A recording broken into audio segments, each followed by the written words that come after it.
Hello friends, வணக்கம். இன்னைக்கு நம்ம என்ன பார்க்க போறோம்னா வாழைத்தண்டு பஜ்ஜி.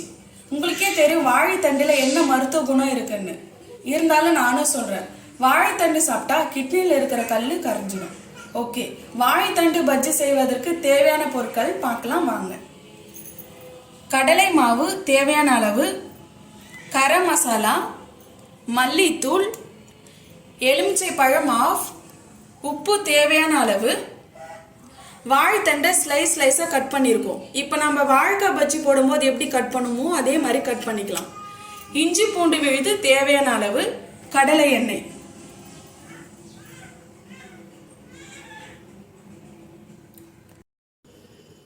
இப்போ வாழைத்தண்டுல அந்த மசாலாலாம் எப்படி கலக்கிறதுன்னு பார்க்கலாம். வாழைத்தண்டு பஜ்ஜி செய்யறதுக்கு முன்னாடியே 10 நிமிஷத்துக்கு முன்னாடியே நம்ம அந்த மசாலாலாம் அதில் கலந்துக்கணும்.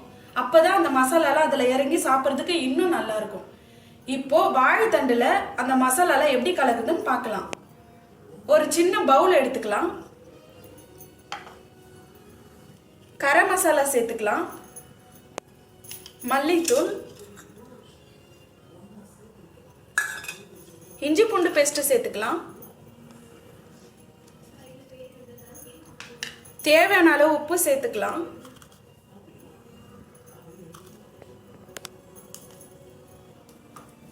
எலுமிச்சம் பழம் ப்ரெஸ் பண்ணிக்கலாம்.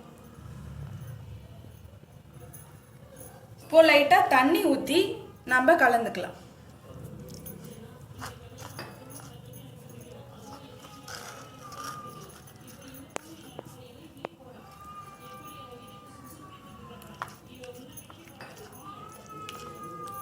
இப்போ மசாலாவெல்லாம் நறுக்கி வச்ச வாழைத்தண்டில் கலந்துக்கலாம்.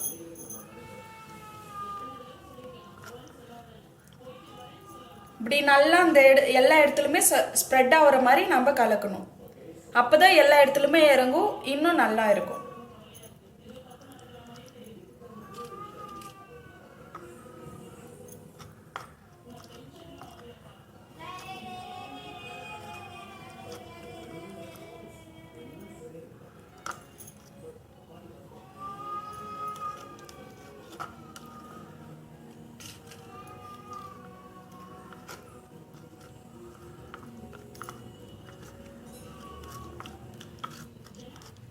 இப்படி எல்லா இடத்துலையும் படுற மாதிரி நம்ம தடவணும் மசாலா.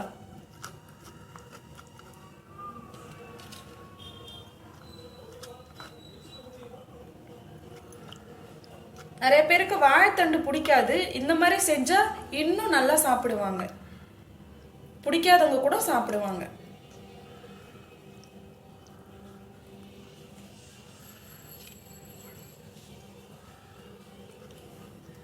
குழந்தைங்களுக்கும் பிடிக்காது. இந்த மாதிரி செஞ்சா இன்னும் சாப்பிடுவாங்க. குழந்தைகள் நல்லா விரும்பி சாப்பிடுவாங்க.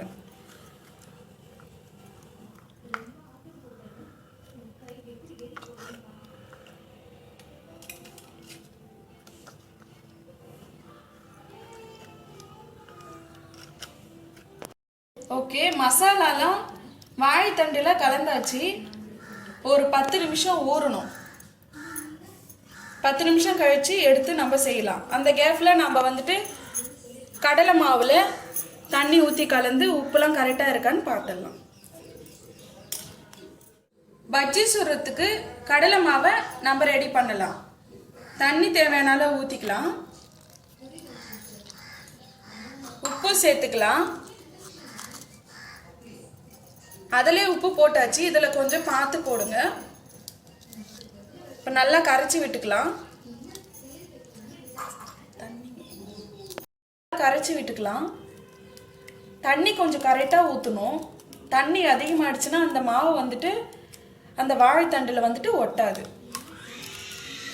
இப்படி நல்லா கரைச்சி விட்டுக்கோங்க. இந்த மாதிரி கட்டி கட்டியாகவும் இருக்கக்கூடாது. அப்புறம் சாப்பிடும் போது அந்த மாவு வந்துட்டு வேகாமல் அப்படியே இருந்துட்டு சாப்பிட்றதுக்கு பிடிக்காம போயிடும். இந்த மாதிரி நல்லா அப்படி குழையா இருக்கணும். ஓகே, மாவு நல்லா கரைச்சாச்சு. ஒரு 10 நிமிஷம் அந்த மசாலாலாம் ஊறட்டும் வாழைத்தண்டில். 10 நிமிஷம் கழிச்சு நாம் வாழைத்தண்டு பஜ்ஜி செய்யலாம். வாழைத்தண்டில் மசாலா நல்லா ஊறிடுச்சு. ஓகே, அடுப்பு பற்ற வச்சுக்கலாம்.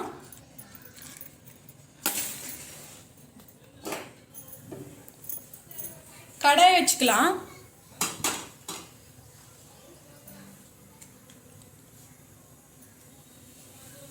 கடாய் காஞ்சிட்டு இருக்கு. நல்லா காஞ்ச உடனே எண்ணெய் ஊற்றணும். கடாய் நல்லா காஞ்சிடுச்சு.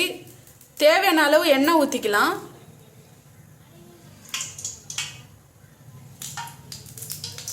எண்ணெய் நல்லா காயணும். அப்போ தான் பஜ்ஜி வந்துட்டு நல்லா சீக்கிரம் நல்லா புஷ்ஷுன்னு வரும்.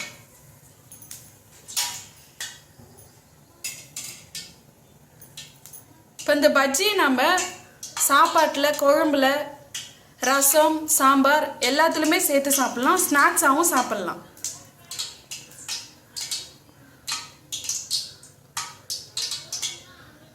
எண்ணெய் காஞ்சிட்ருக்கு. இன்னும் நல்லா காயணும்.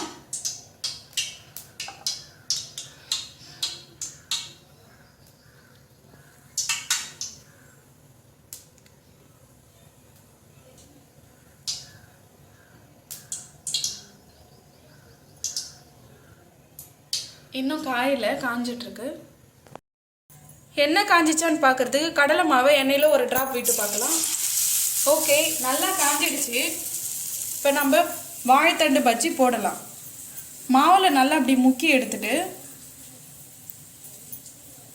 மாவு நல்லா வந்துட்டு அந்த வாழைத்தண்டில் ஸ்ப்ரெட் ஆகணும்.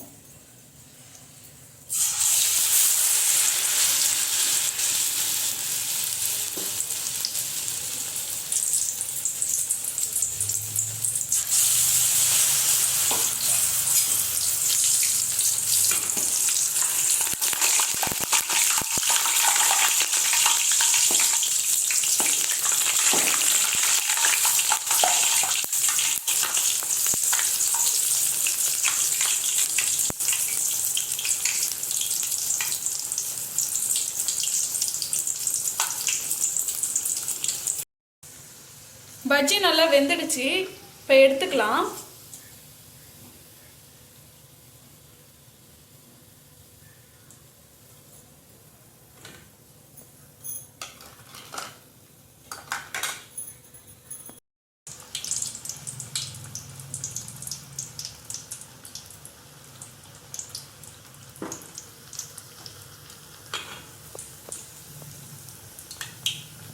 நல்லா வந்திருக்கு புஷ்ஷுன்னு.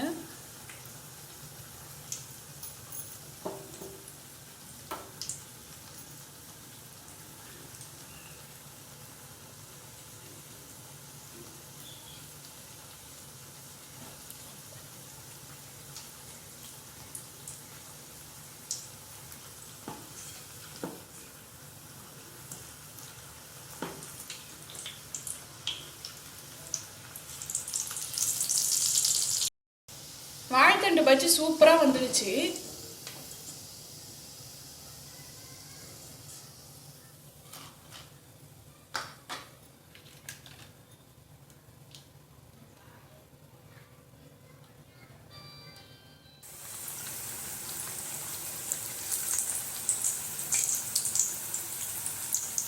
வாழைத்தண்டு பஜ்ஜி நல்லா வந்துட்டு இருக்கு. இன்னும் ஒரு நிமிஷம் வேகணும். நல்லா பொன்னிறமாக வந்துருச்சு. வாழைத்தண்டு பஜ்ஜி ரெடி. நீங்களும் இந்த வாழைத்தண்டு பஜ்ஜி ரெடி. இந்த வீடியோ உங்களுக்கு பிடிச்சிருக்குன்னு நினைக்கிறேன்.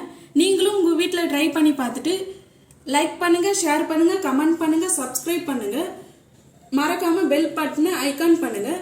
அப்போ தான் நாங்கள் போடுற நல்ல நல்ல வீடியோ உங்களுக்கு வரும். தேங்க்யூ.